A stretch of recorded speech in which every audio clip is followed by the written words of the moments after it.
if I want to do a good, efficient, over-the-body type throw, popping, rotation. The hip rotation is the key thing, not squatting low.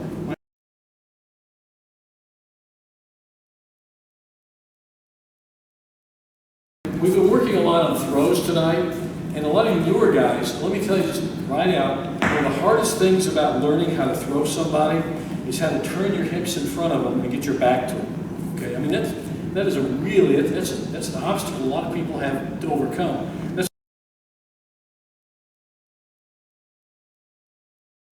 So when you're doing that, okay, pop them up, lock, but just turn. You don't have to worry how you turn, just turn your feet. See how I turn my feet?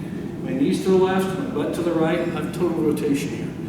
You know, I'm 6'4", and if I try to throw them this way, squatting really low, I'm not going to do it. I've got a rotation, and I think this is the most efficient way to do a turning forward throw. You can do the same thing, like if you start doing like a Haragoshi or something, you're still turning. See the shoulders there, and your Haragoshi, Uchimata, anything. But you got to get that hip and shoulder rotation.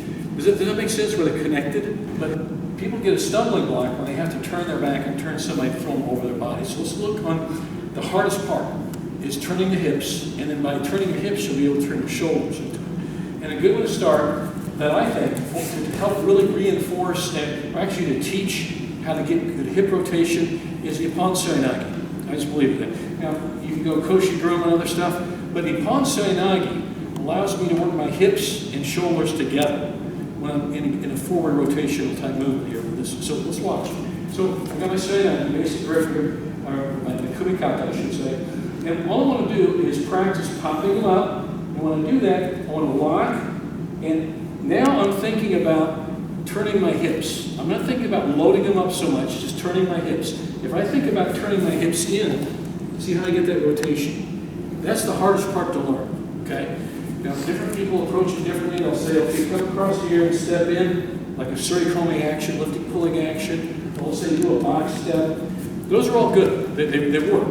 But what they're trying to achieve, and what I'm trying to achieve with you guys here, is to teach you to turn your hips, and when you turn your hips, you turn your shoulders.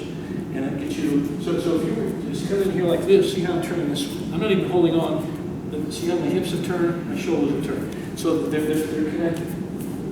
See that? So that's what we're trying to achieve, and that's difficult for new guys to develop that skill.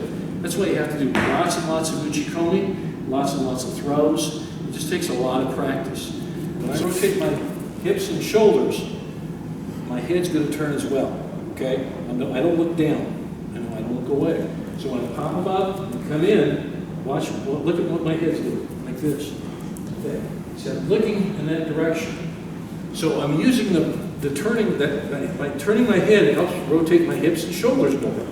And also, some weight in my head turning like that helps in the torque of the throw, okay?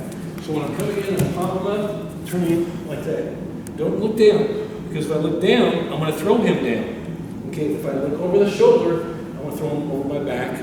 Seoinage, throwing over the back, or throwing over the body throw, okay? So that's what I want to do. So finish the drill. So we'll finish a few more Uchikomi here. But when you're doing this time, when you're popping in, coming in, turn the head, okay? Notice knees to the left, butt to the right, and a nice swan. My head's looking over this way. It's just like when you're actually throwing somebody, it's like you're chopping wood. I don't know how many of you guys chop wood. Okay? Yeah. Really? Well, we're here in Kansas. We do that. It gets cold here. Okay, so yeah, we do chop wood here. But you got the idea. You know what I mean. Okay. So that's the finish. When you finish them, so when you're actually coming in and you throw them and finish. But what we're looking for here is you turn the head rotation. Okay, so the hips, the shoulders, and the head all work together to rotate the body to throw them over my back, over my backside. Okay, and this is the classic thing you got to know about when you're throwing it over the body. This is very difficult for new guys to learn. So face it. Just practice it a lot of times. That's why we do Uchikomi, fitting practice, because it helps you learn to turn your hips and your shoulders and head, rotationally. They work together as a unit. That's why we do a lot of Uchikomi. Okay? He's a good upright posture, good upright posture. You You can't start bent over. You gotta have your hips close enough, okay? Now when he comes in and turns, boom, let's turn that so can you guys see from over here? When he's coming in, he's got that full hip rotation, shoulder rotation, his head is, everything's locked in there correct.